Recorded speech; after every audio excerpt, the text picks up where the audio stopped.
If the process of dismissals of prosecutors and judges continues at these rates, the Chief Inspector of the HIDAACI, says that the appellate court will soon find itself in the same situation as the Constitutional Court is today. The Council of Europe's Anti-Corruption Corps have determined that 4 of the 10 requirements have been fully met and the other 6 partially, with Albania having made positive steps in the fight against corruption. Pupils attending state school in the basic education stages will be supplied with textbooks free of charge by the government, but will need to return them in good condition at the end of the year.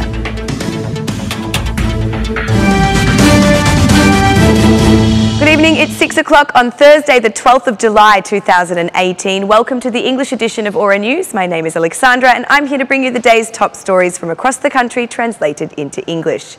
The Law Commission was presented the assessment of the first year of work by the High Inspectorate of Declaration and Audit of Assets and Conflict of Interests.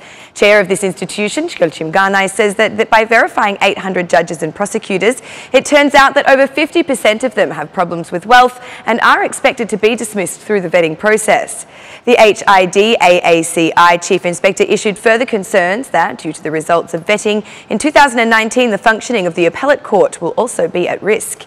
Ganai also offered reasons as to why some prosecutors and judges who resulted as clean from investigations by the HIDAACI were later found to have concerns and dismissed by the Independent Qualification Commission.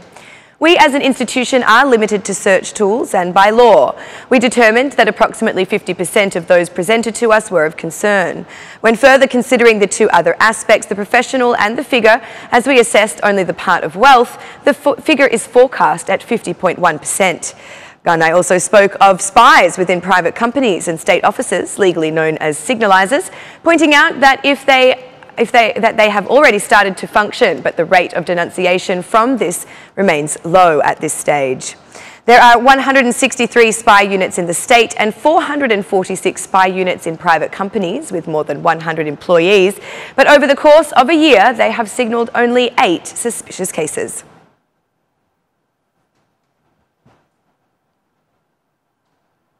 The prosecutor who investigated the January 21st file, HIDAACI, did not pass the first hearing phase of vetting. But for the prosecutor, the battle with justice has not ended here, as he stated that he would pursue a war to seek his rights. Coming before the Independent Qualification Commission today was the final judge of the Constitutional Court, Gani Dizdari, who is one of the 2 judges who also voted against the vetting laws. Judge Dizdari chose not to be present, instead being represented by his lawyer, Sokol Hazizai. The trial chamber consisted of Pamela Chirko, Roland Elia and Olsi Komitsi. Relator Roland Elia said that regarding wealth, the High Inspectorate of Declaration and Audit of Assets and Conflict of Interest has ascertained that the statement is accurate and no false declarations were made. After in-depth investigations, even for this judge, the IQC found problems with his wealth as well as purity of figure. For Judge Gani Dizdari, the problem relates to the wealth of his daughter. According to the IQC, she did not declare the 4,000 euros gifted for treatment in Germany. Meanwhile, an apartment was purchased in 2009, stated at 99 square metres. However, when sold in 2017, it was noted as being 89.1 square metres. The IQC says there are discrepancies between the purchase price and the surface. The declared source of the funds for the apartment, worth 70,000 euros, was a mix of her former husband, her father, loans and savings.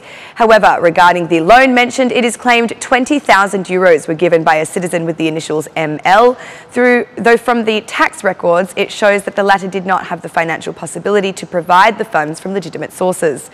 Regarding purity of figure, Dizdari does have some inappropriate contacts, with the hearing session mentioning the connection with citizen AL, convicted for the exercise of illegal influence. From the TIM system, it was discovered that he has exited several times abroad in the same car as AL. But the defence lawyer, Sokol Hazizai, stated that the judge's wealth and relations with other persons are justified. Hazizai stated that the inappropriate person identified is the judge's nephew. He added that family relations cannot be used to penalise the subject. The decision on Gani Dizdari will be issued on July 16 at 9:30 a.m. The IQC also issued a decision on a prosecutor from the Prosecutor General's office, Kostas Bellouri. For this prosecutor, the IQC has reconfirmed duty, while regarding the dismissed file for Supreme Court Judge Admir Thanza, the IQC stated that it will pass it to another body for examination where there is space for disciplinary measures. During the hearing session, Bellouri stated that the decision to terminate the proceedings was fair, since he had not found evidence to continue the investigation.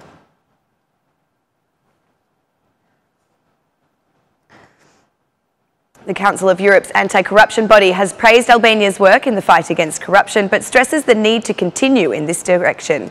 In a detailed report, this institution estimates that our country has made positive steps to achieve 4 out of the 10 recommendations presented in 2014, while the other 6 objectives have been partially met. Greco estimates that the adoption of the Code of Conduct for MPs in April this year is something very positive because it obliges members of Parliament to declare conflicts of interests. However, anti-corruption bodies say that there is a lack of clarity on how rules and sanctions apply if a violation is uncovered. On a positive note, the requirement for periodic declarations of wealth and assets of MPs was well received, a process that is already carried out in much shorter time, and the results of which are now published on the official website. Greco further praises the justice reform as well as the vetting process aimed at filtering out the corrupt judges and prosecutors. The European institution also welcomes the fact that the functioning of the judicial administration will no longer be part of the Ministry of Justice, but of the High Judicial Council, and that the HJC will be responsible for establishing ethical standards and continuous monitoring of work. Meanwhile, a positive step is the establishment of a High Judicial Inspectorate as the authority responsible for handling complaints, investigating violations and initiating proceedings against all judges. One criticism, however, was against the delays in setting up the process of vetting for judges.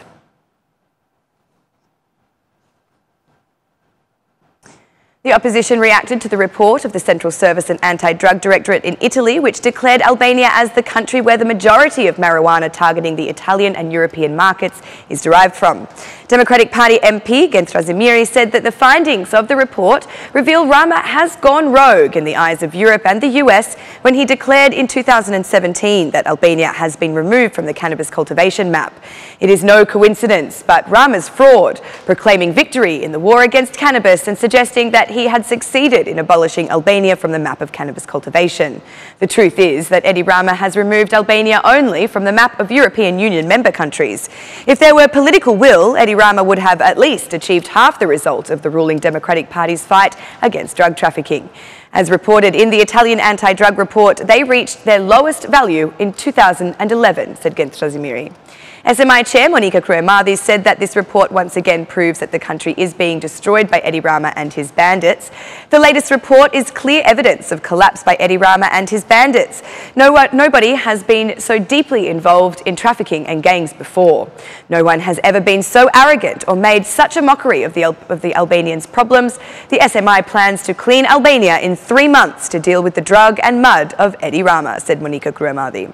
As far as the report is concerned, it is noted that Albanian clans have shown that they have a capacity to increase the management of marijuana cultivation and its trafficking. The report also emphasised that Albanian criminal groups compete with other criminal organisations for controlling parts of trafficking routes that arrive in Italy, as well as for the management of drug distribution networks.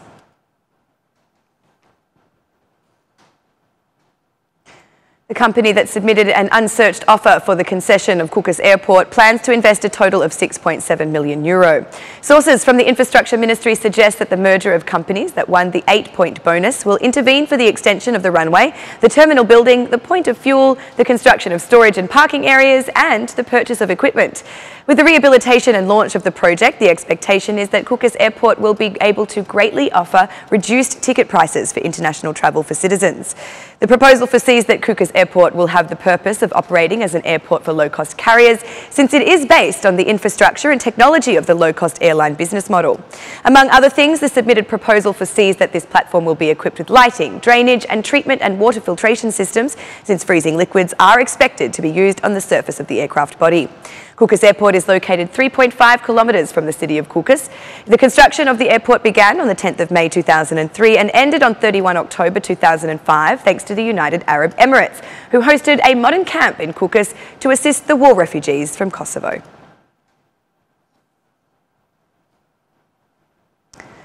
125,000 primary pupils will receive free textbooks in their schools before September 17th. Previously, editions were only supplied by the state for students from the 16 categories that are considered to be in need, whereas this is the first time in 3 decades that free books will be issued for all pupils across the stages of the basic education cycle. Director of Pre-University Education at the Ministry of Education, HIDAACI, said that this decision offers textbooks only to students of public schools. However, students do need to be careful to not damage their books, as they are required to be returned at the end of the school year. Any lost or damaged text will be required to be paid for. The books will be distributed to schools before September 17th. The books must be returned by the pupils. If the books are damaged, they will need to pay for them, said HIDAACI.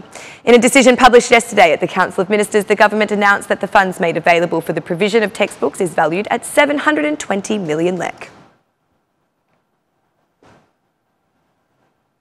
And that's the news across the country today. Thank you for watching our English edition this evening, and be sure to join me again every Monday to Saturday at 6 p.m. for the latest news from Albania. Once again, on behalf of Aura News, thank you and good night.